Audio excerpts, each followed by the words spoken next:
श्रेणी और चार सिलाई, ये कवर चित्र है दोस्तों।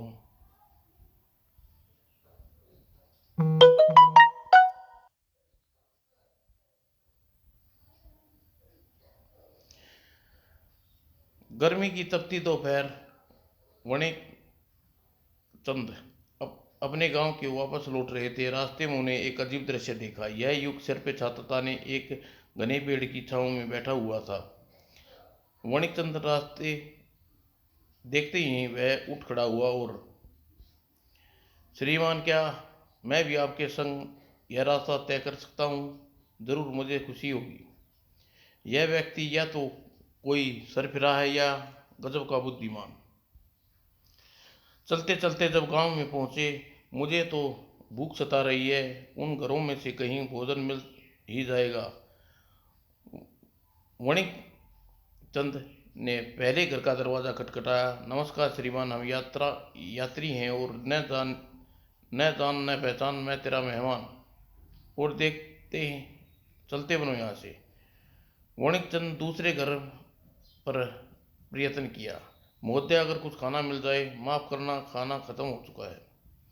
वह गांव बिल्कुल वीरान है। कहना क्या चाहते हो? यह वणिक चंद अपनी उत्सुकता को दबा रखा। यो यो जान जताया मानो उन्हें युग की बात सुनी ही न हो। रास्ते में एक नदी पड़ी।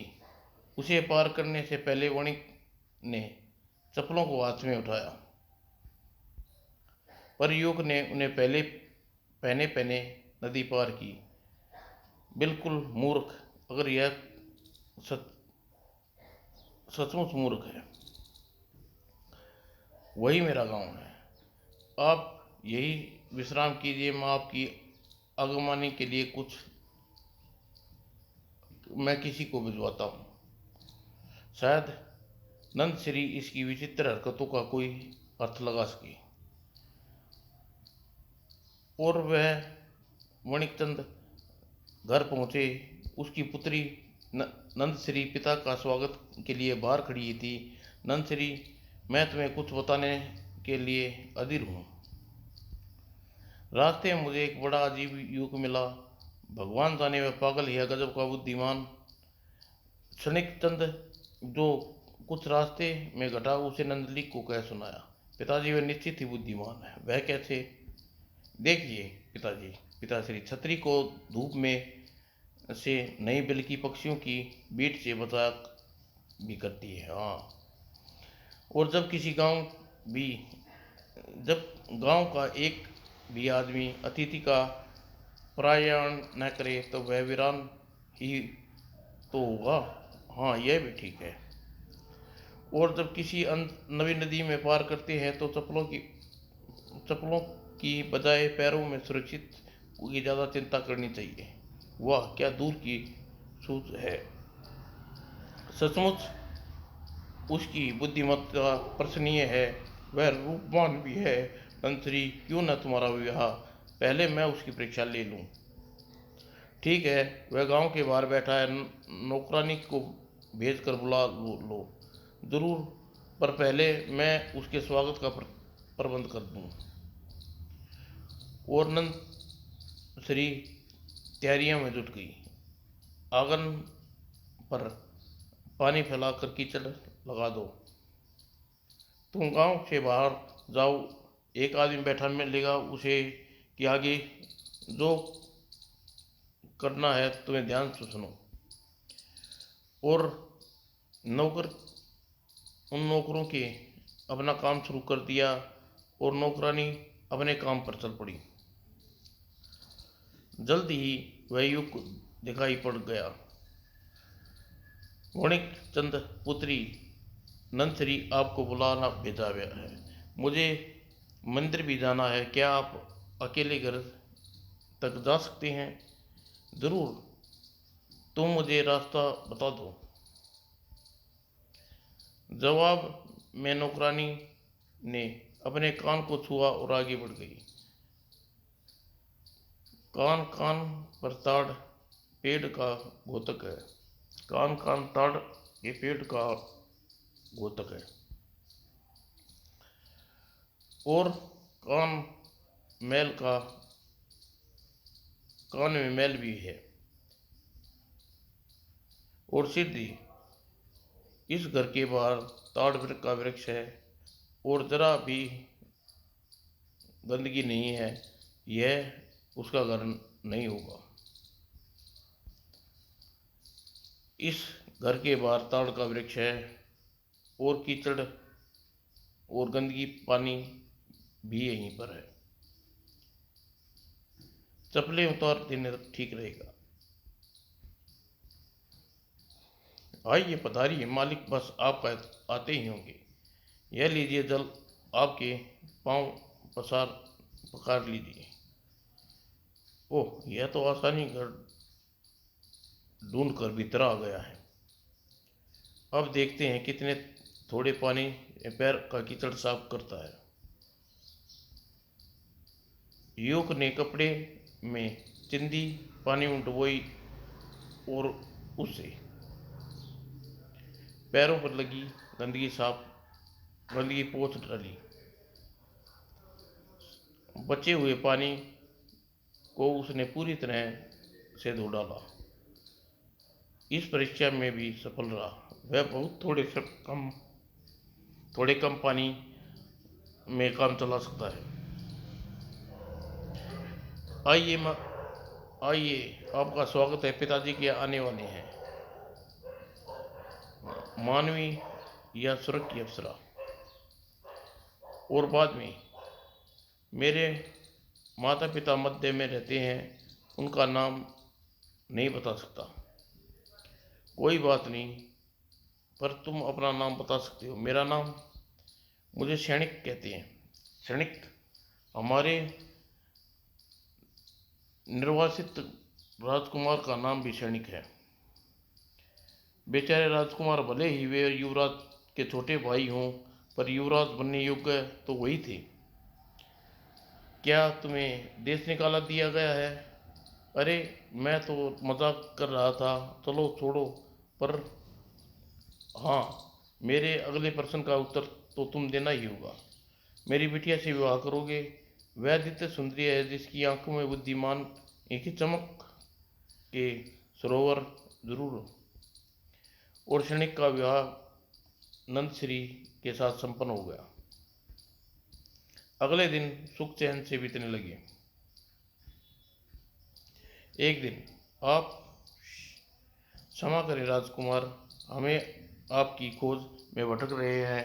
आपके पिताजी ने हम आपसे मिलने के लिए बेचैन और बीमार हैं। वे बाद में मेरे पिताजी बीमार हैं। मुझे इसी समय मगध चल देना होगा।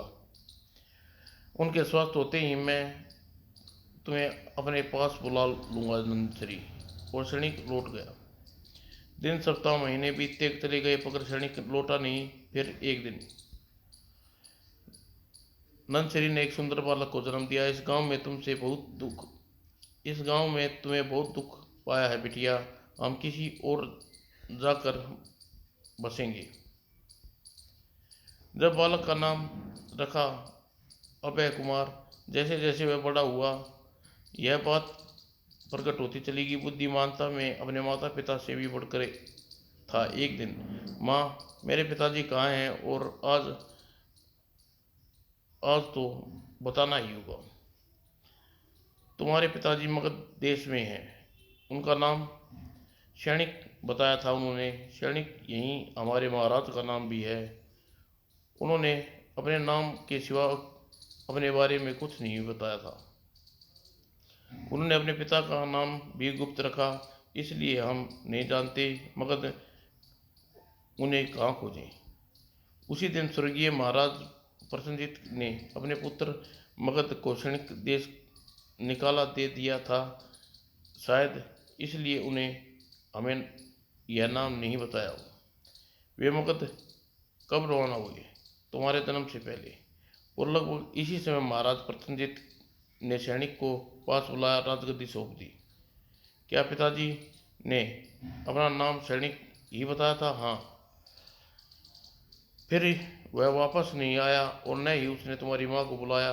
यह हमेशा आंसू बहाती रही, इसलिए हमें गांव छोड़कर यहाँ आ बसे। माँ, यकीन मानो पिताजी स्वयं यहाँ आएंगे और हमें अपने साथ ले जाएंगे। तभी गांव के मुखिया प्रवेश किया। अबे कुमार, सुनो एक दिलचस्प खबर। राजा ने किसी ग्रामवासी को अपने मंत्री बनाना चाहते हैं। वे हमें एक मेढ़ा देंगे जिसकी देखभाल करने 1 महीने भर करनी होगी, पर महीने के अंत में मेढ़े का वजन रत्ती भर ज्यादा होना होना चाहिए, न कम। मगर हमारे गांव में कोई आदमी इस चुनौती स्वीकार करने को तैयार नहीं। मुखिया चाचा, आप ये चुनौती स्वीकार कर लीजिए और धानी से जाकर मेढ़ा ले आइए। राजधानी से जाकर मेढ़ा ले आइए, और जो मुझे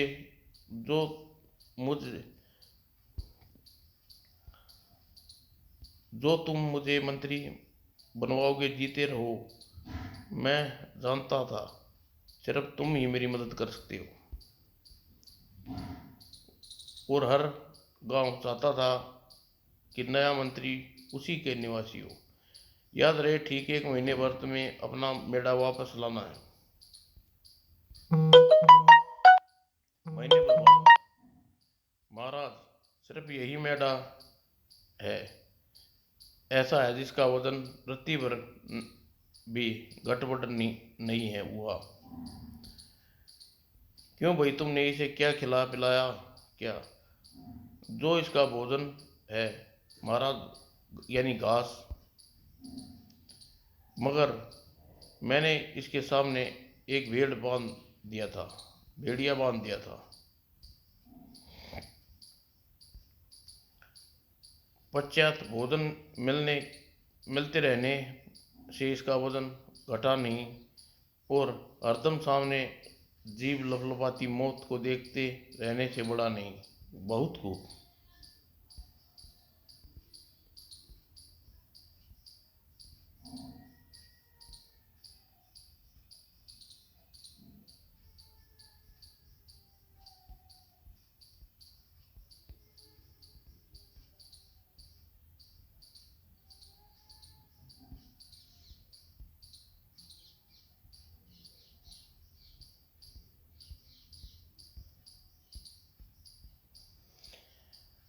क्या यह अद्भुत तरकीब तुमने अपने दिमाग से उपज है? अगर सच कहूँ तो महाराज नहीं, तो फिर यह उस व्यक्ति से मिलना चाहता हूँ। उसे उसके अहोभाग्य महाराज।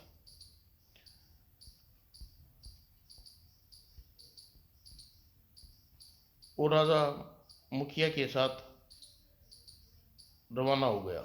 महाराज, यही है उसका घर, नंदश्री।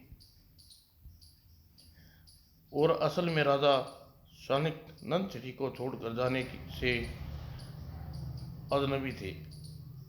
मैं तुम्हें मैं तुम्हें दोबारा मिलने की आशा ही छोड़ बैठा था। राजा बनने के बाद मुझे लगातार युद्ध अभियानों पर। बाद में जब मैं तुम्हें लेने गांव आया तो पाया तुम अपने बाप बेटी गांव छोड़ चुके हो। मुझे आशीर्वाद दीजिए पिताजी। महाराज, यही है अमोद लड़का। अबे कुमार, आओ मेरे बेटे। इसके बाद सैनिक अपने परिवार के साथ मगध लौट गया और संपूर्ण राज करने लगा, खुशपूर्वक राज करने लगा।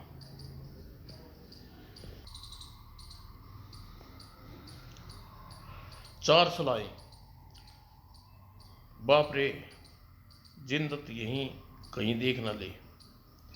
पर चंद्रसेन, जिंदत क्षमा करना। मैं क्षमा कर दूं, पर किस लिए? लो मिठाई खाओ।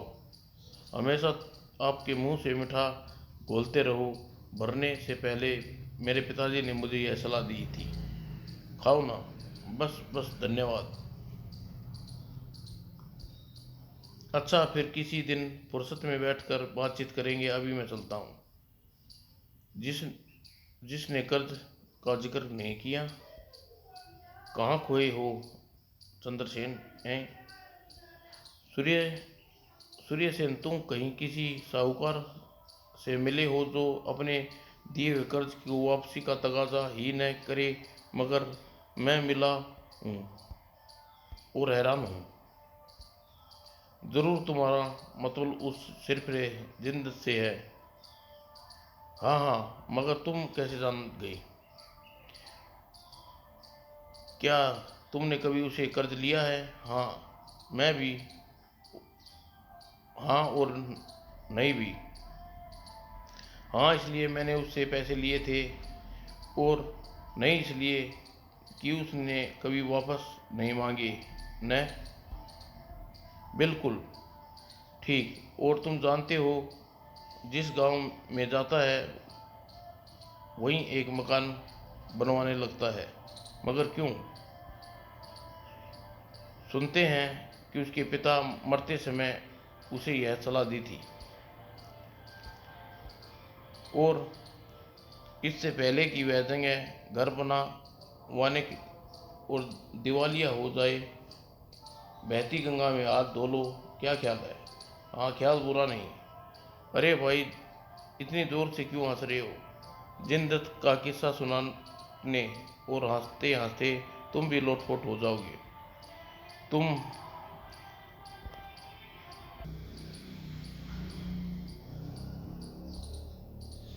तुम गंगा के नीचे खुदाई करने वाले जिनदत्त की बात तो नहीं कर रहे? गंगा के नीचे खुदाई?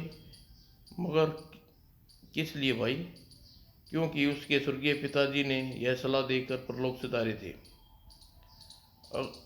मगर उस उसे इस काम में के लिए ज़्यादा आदमी चाहिए, तो मुझे बताइए, मैं भिजवा दूंगा।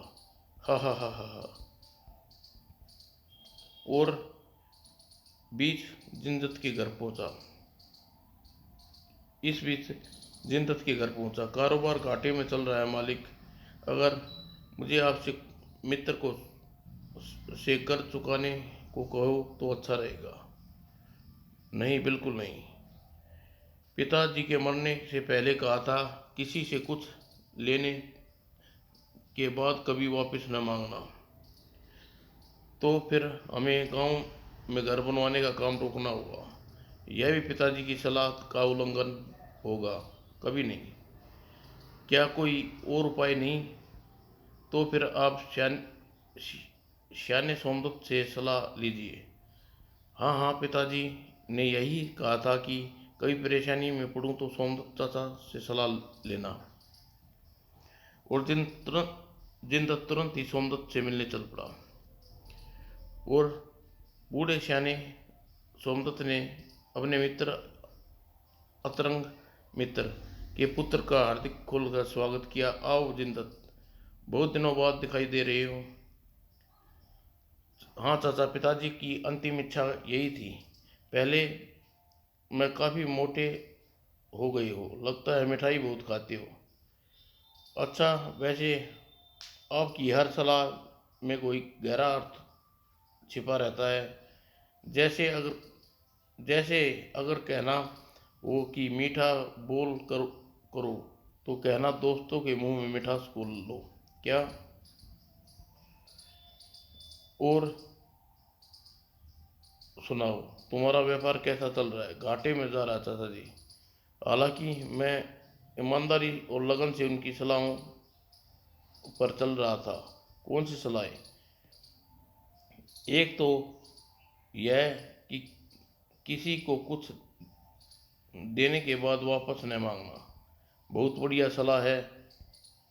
तुम्हें ऐसे किसी आदमी से पैसा उधार नहीं लेना चाहिए जो वापस मांगने के लिए तुम्हें उसके पैसे पास जाना पड़े। बहुत बढ़िया सलाह है। तुम्हें ऐसे किसी आदमी को पैसा उधार नहीं देना चाहिए वापस मांगने के लिए उसके पास जाना पड़े।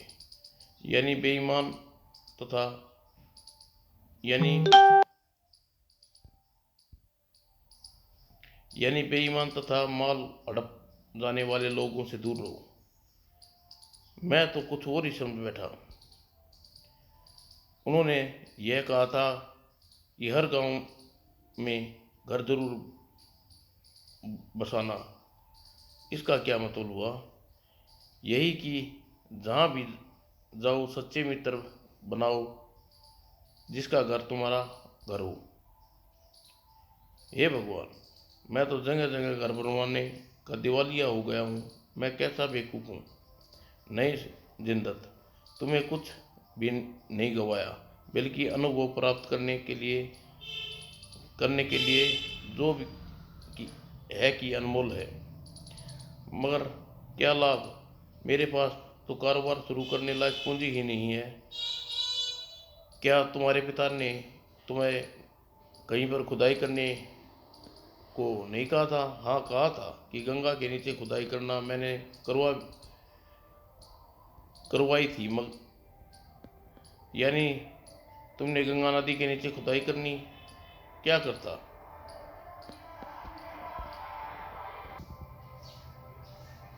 यानी तुमने गंगा नदी के नीचे खुदाई करवाई और क्या करता? क्या कोई और गंगा भी तुम्हें मालूम है?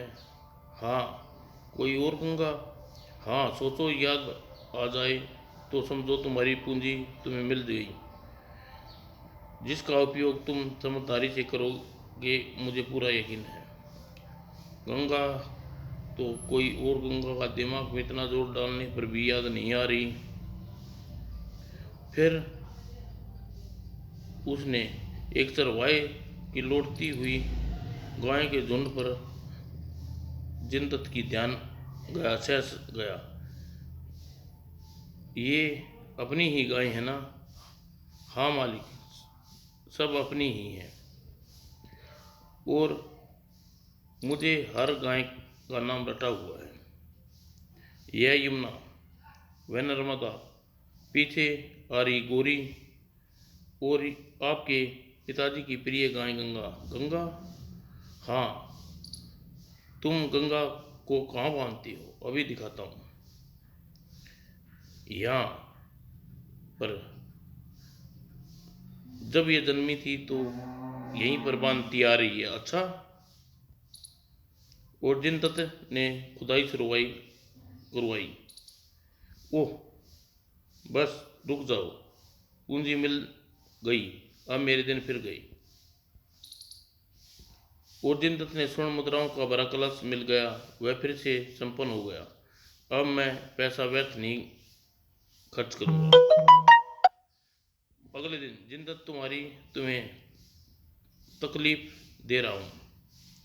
क्या मुझे 1000 अशर्फियाँ उधार मिल सकती है? क्षमा करना चंद्रसेन, मैं उधार देना बिल्कुल बंद कर दिया है मित्र।